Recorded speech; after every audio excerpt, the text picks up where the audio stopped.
Well, Joe, it's an honor to welcome you to Los Angeles and to the Rams organization. Suffice it to say, you've been down this road before. And when you do go to work with a new franchise, what do you feel is the first step to getting acclimated and setting a course for the season ahead? Well, the first step is obviously knowing your players that you're coming into, which they've really already started that out. I've graded them, looked at them on tape. I'm sure they're looking for a fresh view and see what I thought of them. And then it's just starting to really get a plan in place with the head coach, with the staff, and finding out where you're going from there. And, then you follow through the normal offseason from there.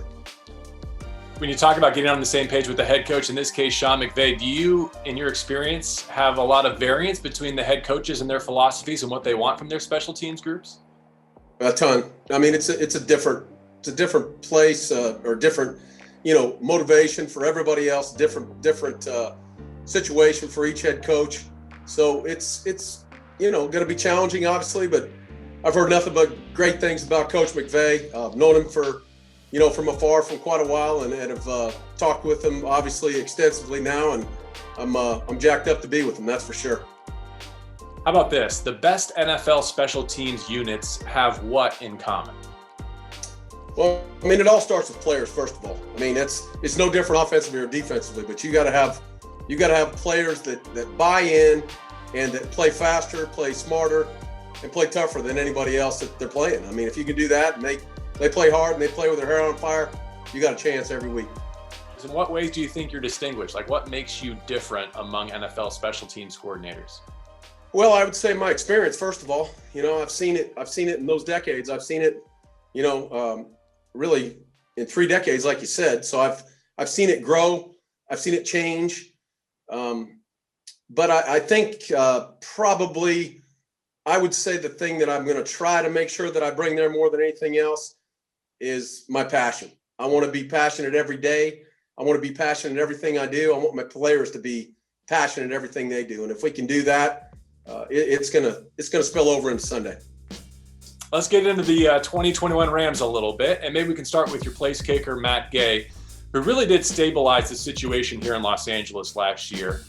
But he's admittedly still new to this kicking game, having kind of converted from soccer to football during his high school and college years, and says that he's an unfinished product in that regard. What upside do you see in him from afar? Well, first of all, he's got great technique. For doing it for not that long, it's amazing how quickly he picked up the technique. So it's repeatable, which is what you want. And then the other thing that I would say is he's got the power on his leg to be a good NFL place kicker, which a lot of guys don't have. So those are the two things that stuck out to me. But we were unfortunately we went through 6 kickers here in Jacksonville this past year due to injury and due to some other things of COVID, all that kind of stuff.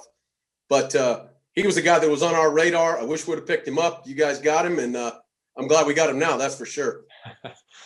All right, we could do a whole show on Johnny Hekker, of course. Maybe someday we will. But did you know last season was the first time in his career he did not attempt to pass? So I just want you to be forewarned that he's going to be campaigning pretty hard when you get to town. Okay, he won't be the only one because I'll be campaigning right there with him. We've run some fakes throughout my career, and it's great to have a guy that can do that. If you don't, your fake menu is way down. But with him, it's going to be up, and glad to have him, man. He's a true pro. He's we just want to put him back in the Pro Bowl as quickly as we can. And lastly, Joe, I'm not sure if you're aware of this, but my radio broadcast partner is Maurice Jones-Drew. And I just wonder, in all your years in the NFL, is he the most difficult return man you've ever had to coach? Yeah, he was a pain. There's no question about it. You can ask him about his in the playoffs, we broke a long return against Pittsburgh, right? Reed's kick fielded by Maurice Jones-Drew out past the 40, and a great run back as he's inside the Pittsburgh 40. Great moves inside the 20-yard line. Jones-Drew will be and he got tackled at the 2-yard line. It was a 98-yard return, and I mean, he took a bunch of crud after that because he couldn't get it all the way in. They were all on his speed and all that. But great player, great dude, and unfortunately, I didn't have him long enough because he started to become a big-time guy then, and didn't get him all the time. Well, I know MJD is excited to welcome you to Los Angeles. We are as well. enjoy your travels and settling in here with the Rams. See you soon. Thank you very much.